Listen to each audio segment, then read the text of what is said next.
But right now, we want to go right to the telephone lines. We have Donald Trump, the Republican frontrunner. Merry Christmas. Good morning to you, sir. Good morning. Do you have a nice Christmas, by the way?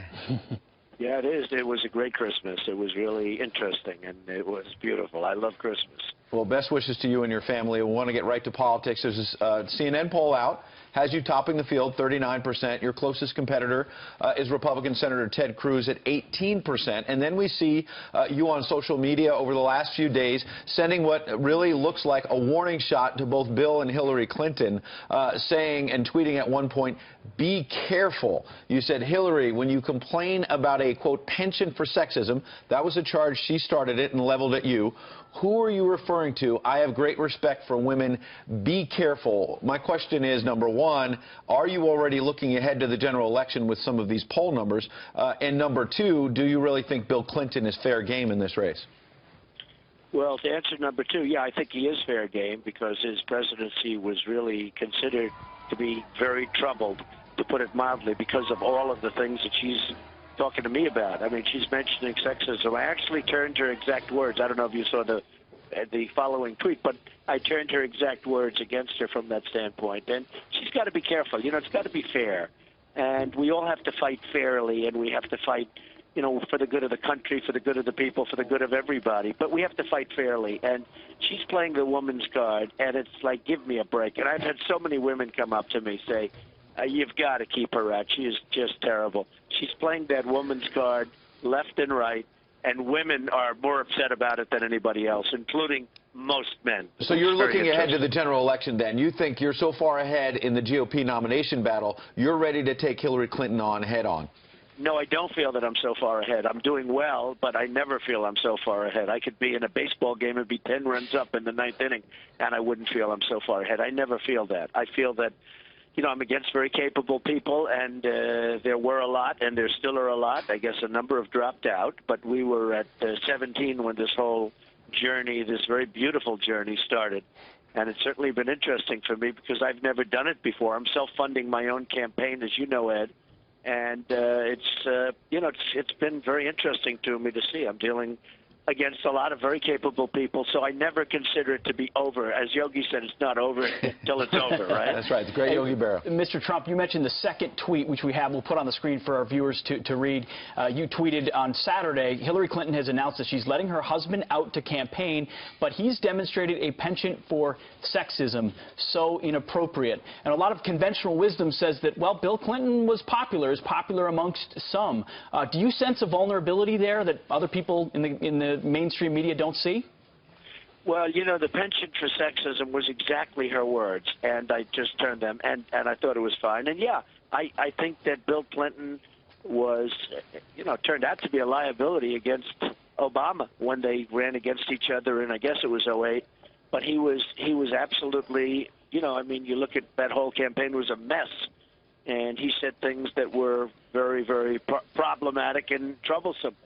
And so, you know, I don't certainly Bill Clinton is not going to be the end all in the campaign, and he'll come under attack, not just from me. He'll be coming under attack from many other people, including, I mean, Bernie Sanders. I watched him the other day during the debate. He practically rolled over. I've never seen a guy like this. He gave up the emails, and the last half of the debate, all he was doing is praising Hillary Clinton. I don't know how you win like that, but maybe he has a different way of campaigning, and, you know, I don't think it's going to be Bernie Sanders. Personally, I'd rather run against Hillary. I actually would rather run against Hillary than Bernie Sanders. I'm more prepared to run against Hillary because I've been thinking about that. I don't think Bernie's going to win. I think he gave it up when he gave her a pass on the emails, where she's right now under federal investigation. We'll have to see what happens. I have a feeling that investigation will go nowhere because the Democrats won't allow it to go anywhere, which is disgraceful. Mr. Trump, I would like to get your reaction to something. I think I already know what the reaction is going to be, though. A group called America's Voice, they're sort of a pro-immigrant group. They're very unhappy with a report that the Department of Homeland Security is going to be going on raids, basically deporting families who surge across the border. They say, in part, it's essentially due to you. They're blaming this on you, or at least they're kind of bringing you into the mix. You have doubled down, not surprisingly, and you say, yeah, I mean, this is part of me. Elaborate a little bit on this. Well, Juliet, we either have a country or we don't. And you have people, many, many millions of people, not only pouring into the country, but you have people here. and lots of bad things are happening, and you've been, seeing it with the crime, and you've been seeing it with others. But you also, and we don't talk about it that much, economically it's very bad because they're taking jobs of Americans, and we have to do something about it. But either we have a border, and I'm the one that said we have to have a border, we have to have a wall. It's got to be a great wall. It's got to really stop people and stop drugs and stop all this other stuff that's coming in, really hurting. I mean, if you look at what's going on with the drug problem, where the drugs are pouring in through the southern border, and they're infesting Chicago and parts of New England, certainly New Hampshire with heroin is a disaster what's going on up there. It's one of their big problems. Every time I go to New Hampshire, what they really want to talk about first on the list is the tremendous heroin problem they have. And, we're going to have a wall, and we're going to have a border, and we're going to have a country again. Mr. Trump, immigration is one of the issues that's animated the debates. The next one is on Fox Business Network on January 14th, very early in the new year. You've been critical of Rand Paul and some of the others sort of at the bottom. The FBN has put out criteria, and Rand Paul says he will not take part in a second-tier debate. Does the field need to be winnowed at this point? Do you think Fox and other news networks have to winnow this down to a handful of candidates instead of, double debates, if you will? And if so, what do you think is the field? You and who else?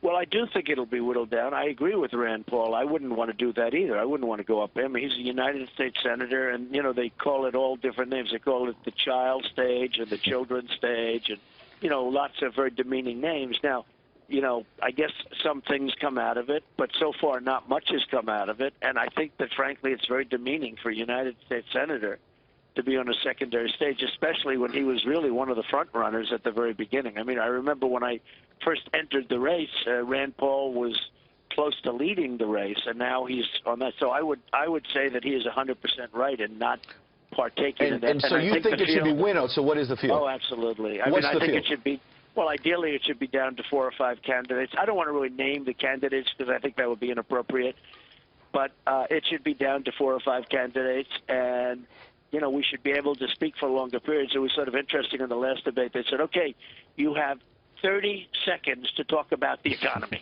right? Or you have 30 seconds to talk about illegal immigration, Mr. Trump. And I'm saying to myself, wow, that's not much time. It would be better to, I do like the shorter sound bites, but it would be better if we could have a longer period of time to discuss these very important issues for our country.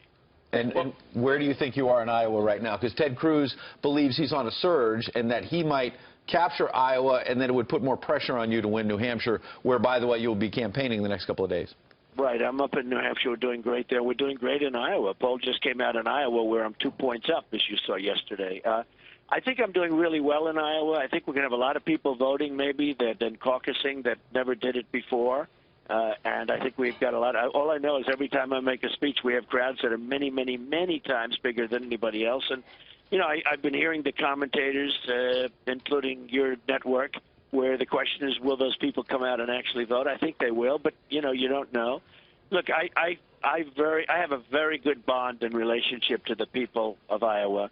I've done great with the Tea Party. I've done really, really great with the evangelicals. And, you see the numbers. And Ted and I are pretty close in terms of the polling, but I think we're going to have a lot of people that go out. I hope to win Iowa. It would be very easy for me to say, oh, well, if I come in second or third, that would be wonderful, but I don't want to say that. I'd like to win Iowa, and then I'd like to win New Hampshire, where I have a very substantial lead, and then in South Carolina, we have likewise a very, very substantial lead, and I think we're going to do great in Nevada. We're going to do great with the SEC, so we'll have to see what happens, but I can only tell you one thing for sure. It's going to be interesting. No, it already has been. We want to ask you to stick around. I think you have agreed to do that. So if you wouldn't mind, just stay with us through the commercial break. We want to know what your New Year's resolution is.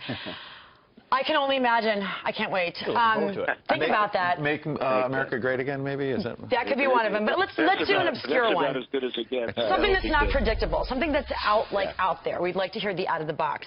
Okay, we'll be right back. Stay with us.